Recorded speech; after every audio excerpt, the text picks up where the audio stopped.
Welcome everyone to how to get your sales team to use battle cards with Kompyte from SEMrush.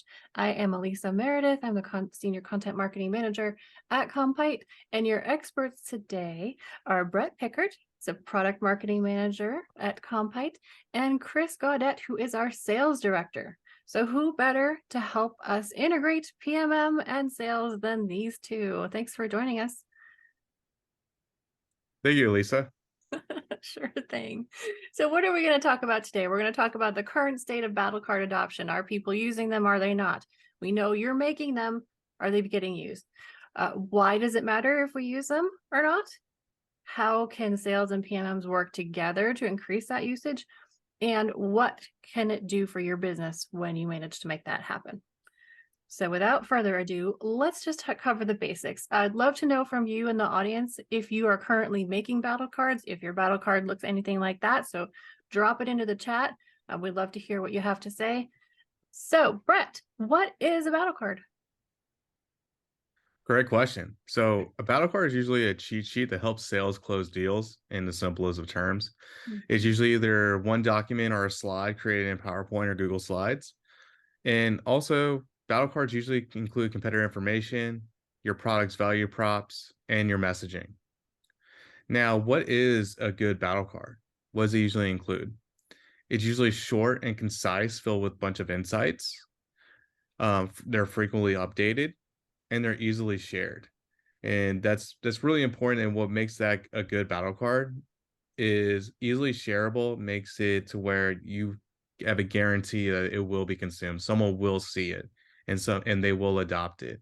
And having you frequently update it, it shows that you're on top of, whether your competitor's product updates, competitor has a pricing change, and so forth. Okay, so we're not talking about sticky notes on everyone's individual monitors. No, not at all. This is a actual document that you can actually view and to be easy, and it will be updated on the fly, so you don't have to constantly waste those sticky notes on your monitor. Okay, and everyone sees the same version, right? Yes, and everyone will see the same Okay. version. Okay, great. So how is this working now? And I want to hear from you in the audience as well.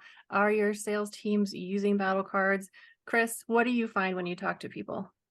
Hey, I'd like to add to that question as well. And if you are using the sticky notes, you see your teams are using the sticky notes, please let us know that as well. I'm just general Just curious, curiosity. yeah. But now that we do know, battle cards are not designed to be, the good old sticky notes. We'll say, what's the state of adoption here? From many, customer calls, research into this topic, what we've uncovered overall, many organizations, they're using battle cards and use them effectively. With that said, many are not. What we see overall, meaning not using battle cards whatsoever, using differing formats. We'll see printed, maybe PowerPoint, or all the way full-fledged automated. Think, what we're discussing here today. It's very commonly ad hoc or situational, meaning something happens in the market, we update the battle cards, or on the sales side, something happens in the sales call. In this moment, I need the battle card, and that's when I will choose to use it. Right? On the sales side, we view it as easy. We know it is certainly a labor of love for the product marketing manager, time, effort. And the good thing is they get to repeat this weekly, monthly, whatever that is, right? Because we know it does not stop.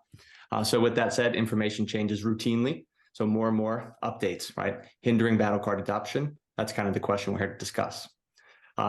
Leaving it, and with that said, the sales team is simply not using them consistently or not using them at all. Why? Right, we're discussing the investment, bringing sales in, creating value around that.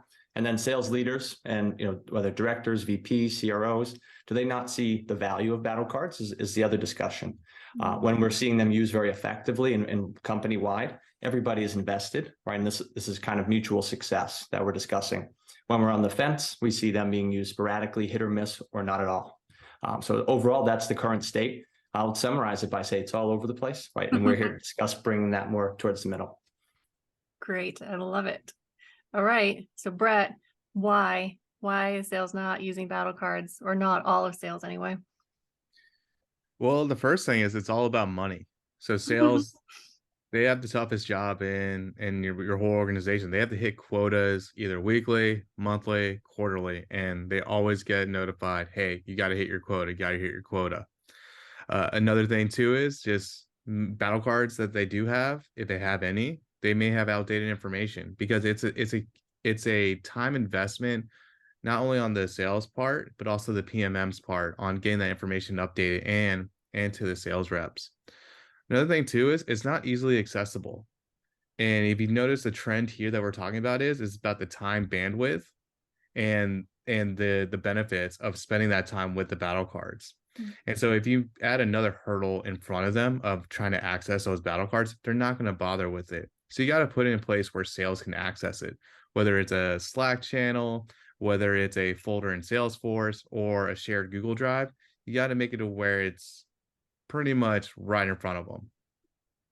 And the last point is there's no buy-in from the sales director or team. Again, this comes back to the first point. It's all about the money. What's the value these battle cards bring?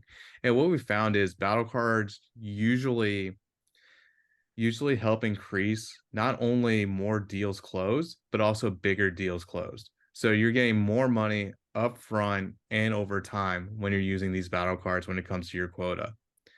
And one of the biggest pain points I have as a PMM when it comes to telling sales reps about battle cards and talk about competitors are they always say, I already know this. And the way you combat this is you test their sales knowledge. You got to show that, hey, you're on top of these things. I just had a situation last week where my sales rep told me this. And I said, hey, did you know that our competitor just recently updated this feature? And they're like, what? When did this happen? I was like, yeah, 2 weeks ago. And I sent you a Slack message about it. So you got to keep these receipts and letting them know, hey, like, we're on top of this. We got you covered. We're here to help you out and close more deals. All right. So it sounds like when you're in sales, and Chris, you can chime in here too. It's a kind of a balancing act. You're scrambling for the sales, but if you use battle cards, your sales are going to go up, but it takes more time. Is that kind of what we're looking at?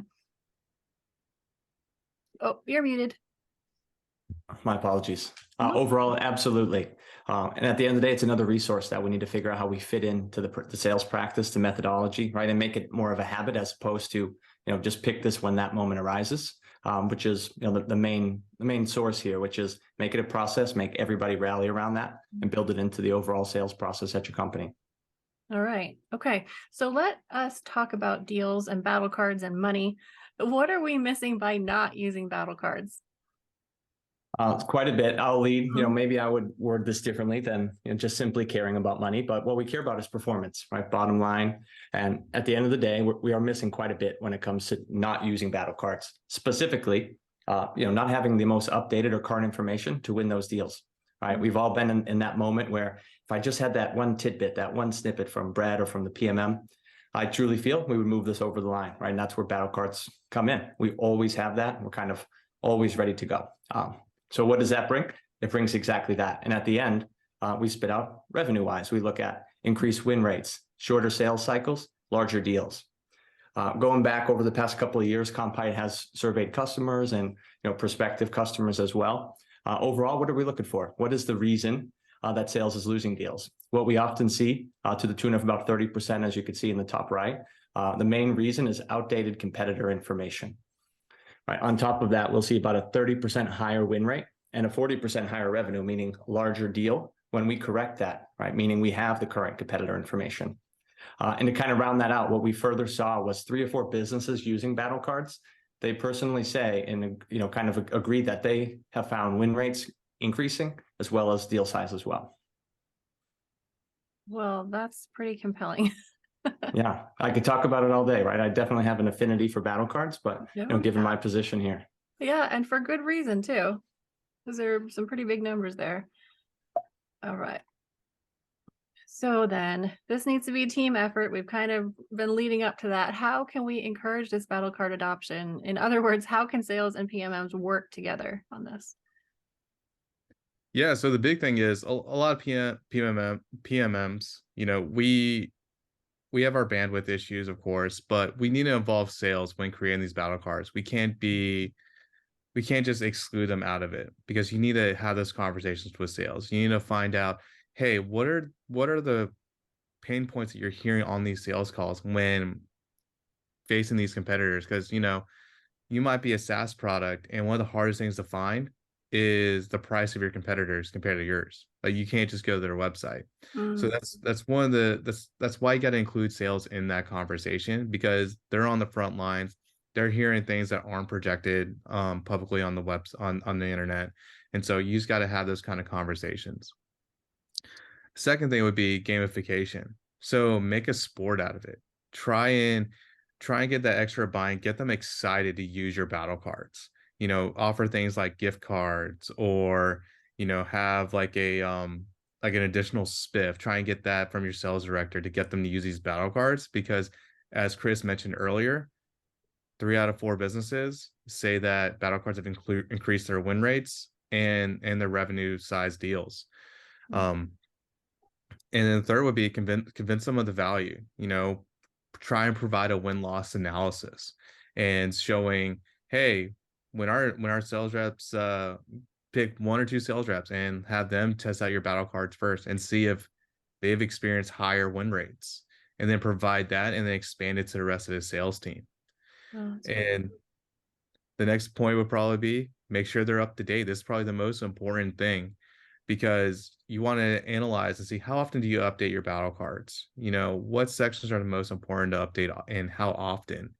Because that's going to be the information that ends up biting you in the butt if you don't keep it updated from your sales reps, because you're not only going to hear it from their sales managers, but you're also going to hear from your own personal manager saying, hey, why am I getting emails from sales saying these battle cards don't have the latest information? yeah. How often do you think we should be updating our battle cards? Yeah. So how often? I would say it really depends on your organization and size Okay. and how often your market is evolving. And it could be as short as weekly, it could be a monthly thing. But I've seen smaller PMM product marketing organizations, whether in startups or, you know, revenues under 50 million, being making it like a quarter, like once a quarter kind of update. And even that, you know, it's dog eat dog world. So you gotta get up to that, and you gotta find additional tools to help you keep updated. Well, and that's a good point too, because doing this manually, I'd love to know out there how many of you are doing this manually, and if so, how often?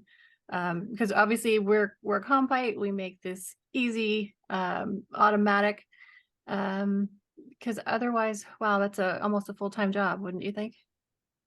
Oh yeah, 100%. You Okay. know, when I had to do this before I was at Kompyte, Mhm. it was when we did it for once a quarter project, it literally took 2 full weeks Oh, of wow. work to get all the competitive analysis. And that's it. And that was only with 4 or 5 competitors. Imagine people who have 10 or 20. Okay. Okay, so let's say you have to do this manually for now. We get it. Which sections do you think are most important to update most often? I would say the most important sections to keep updated are your where you separate yourselves from your competitors, whether it's from a messaging standpoint or from a product feature standpoint, and show the value there. Mm. That would be the most important thing to try and muster. Um, and then from there, different kill points. You know, if they bring up, hey, this competitor has this feature, how do you compare to that? And then you have that kill point for that exact thing, and just tell them exactly what to say and how it beats them. Perfect. Okay. And And Elisa, I have one question. I'm sorry to cut you off for Brett. If we can maybe, for the audience, elaborate on involving sales.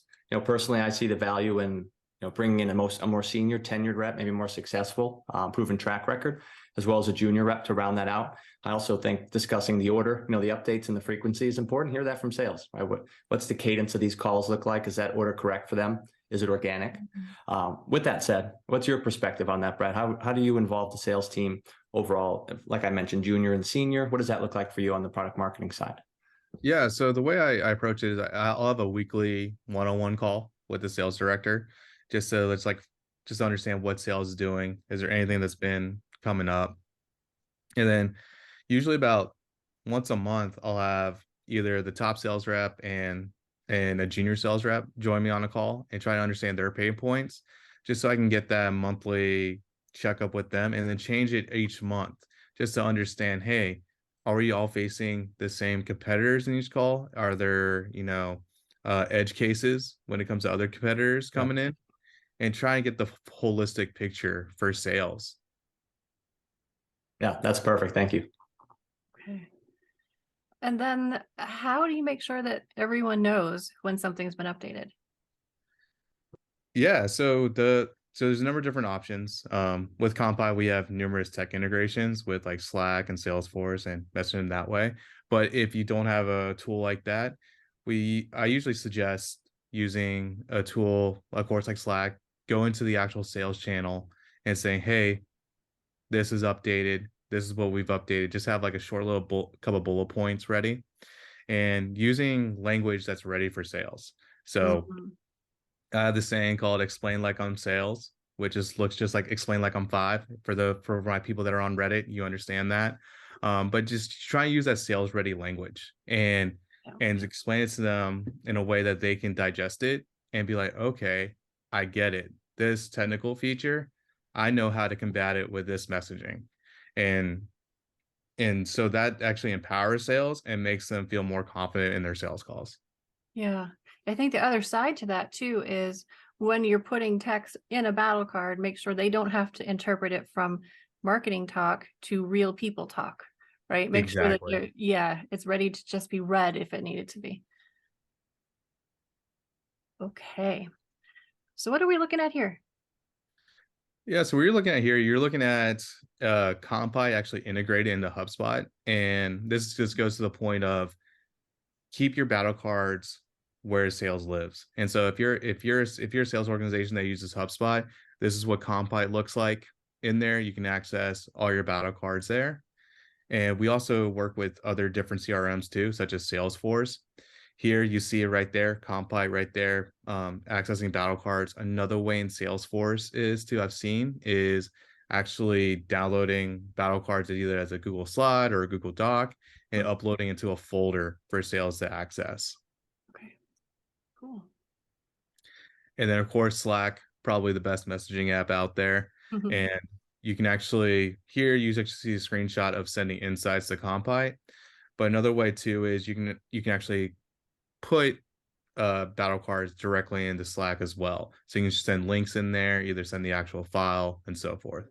Okay. Great. So if somebody's on a sales call and they message you, hey, Brett, I need this battle card, you can just shoot over. Yep, you can shoot it right there. Or if they hear something, so another cool feature about Kompyte is if a sales rep hears something on a sales call that they haven't seen in a battle card, they actually send it to you through Kompyte as an insight, and then you can actually analyze it and be like, all right, I either already knew this, or actually this is actually brand new information. Let me go investigate it further. Fantastic. Okay, so now you're going to tell me a story. We've heard a lot of numbers, we've heard compelling arguments for why we should use battle cards, but I want to hear a real life story where this happened.